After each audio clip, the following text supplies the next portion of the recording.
Every single flight I watch it happen, the plane shakes. And somewhere in the back, a parent grabs the armrest like it's the only thing keeping them alive. I've been flying for over a decade, and I need to tell you something. Almost everything you think you know about turbulence is wrong. I'm Ash, airline pilot, dad of 2. My oldest Grayson is 7. Ruben is 2 going on 22. I've taken both of them on international flights, and every single time I tell another family we travel all over the world. I get this same question at some time, but what about turbulence? So today I'm going to answer that from the front of the plane, not from the passenger seat, from the cockpit. By the end of this video, turbulence won't scare your family anymore. Let's get into it. First, let's just talk about what's actually happening. Think of the sky like an ocean. The air up at cruise altitude isn't flat and smooth, it moves. It has currents and pockets and waves, just like water does. When we fly through air that's moving at different speeds or different directions, the plane bumps. That's it. That's turbulence. The most common kind is called clear air turbulence. It happens in perfectly blue sky. No clouds, no warning. Which is exactly why it freaks people out. You look out the window, everything looks fine, and then the plane shakes. From where I sit, I'm not scared. I'm checking instruments, talking to dispatch, and already looking for a smoother altitude. Here's what most people don't realize. The bumps feel way bigger in the back than they actually are. The aircraft might be moving just a few feet, but your body in that seat amplifies everything. It feels violent. It is not. Let me tell you what's actually going on up front when turbulence hits. Nobody is panicking. I promise you that. We turn on the seatbelt sign, we call the flight attendants, we get on the radio with air traffic control, and ask for PIREPs or pilot reports. That means we're literally talking to other pilots on the same route ahead of us. Then we adjust altitude, reroute if we need to, find smoother air and move on. It is calm, it is routine, it is just part of the job. Every sound you hear in the cabin, the chime, the intercom, the flight attendant sitting down, that is the system doing exactly what it's supposed to do. Not a warning, not a sign something is wrong, the crew just doing their job. Let me walk you through the sounds one by one, because once you know what they mean, they lose their power. The seatbelt chime, that just means we flipped on the sign. Could be bumps ahead, most routine sound on any flight. Flight attendants, please be seated. That means the turbulence is enough that we don't want crew walking the aisle. That's it. Not danger, just caution. The engine noise picking up. Sometimes we adjust thrust during rough air.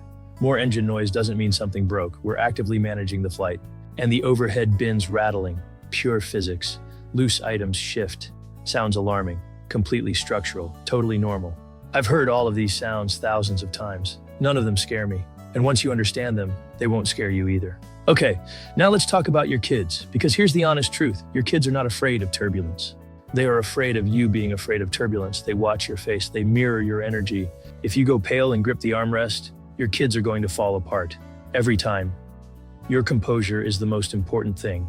When we hit bumps with Grayson and Ruben, I have one line I use every time. We're just going over bumps, like a rough road. That's it. They get it. They calm down. Grayson actually thinks it's kind of fun now if he's even paying attention and not nose deep in his iPad. Keep the explanation simple. Give them a frame they can hold on to. Don't over-explain. Don't make it a big moment. And please, keep your kids buckled. Even when the seatbelt sign is off on a long flight, keep young kids loosely buckled in their seats. Unexpected turbulence is the #1 cause of in-flight injuries. Almost every single one involves someone who wasn't buckled.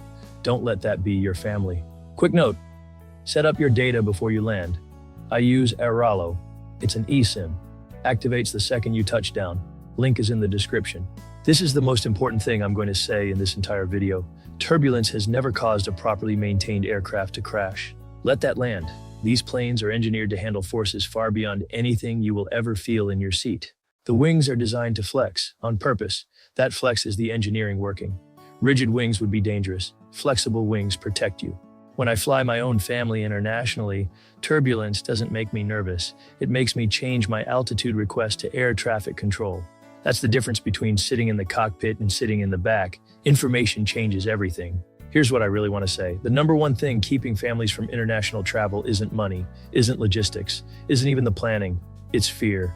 And turbulence is the face of that fear for many families. I've watched families cancel trips because of it. I've sat in the cockpit knowing that somewhere in the back, a parent is white-knuckling a flight that is completely fine. And every single time I think the same thing. If they just knew what I know, none of this would stop them. One more thing I want to flag. If turbulence ever causes your flight to delay, divert, or cancel, you may be owed money. As a pilot, I know your rights. If your flight was delayed 3 or more hours or canceled, AirHelp files the claim for you. No win, no fee. Link is in the description. The world is too big and too good for fear to keep your family on the ground. You were created to see it. Your kids were made to experience it. The bumps at 35,000 feet are just part of the journey. If this helped your family, hit like and subscribe. New videos dropping every few days. And before you go, I want to put 3 things in your hands. First, What the Captain Knows, my pilot dad guide to stress-free international family travel. Second, the jet lag playbook. If you're flying internationally with young kids, this is the exact system I use with my own family. Cuts recovery time dramatically, also completely free. And third, if you want the full breakdown on how a pilot family travels the world without burning through savings, grab the budget travel playbook. Real numbers, real trips, strategies that actually work. Links are in the description. I'm Ash. This is Sky Crew Adventures. I'll see you up there.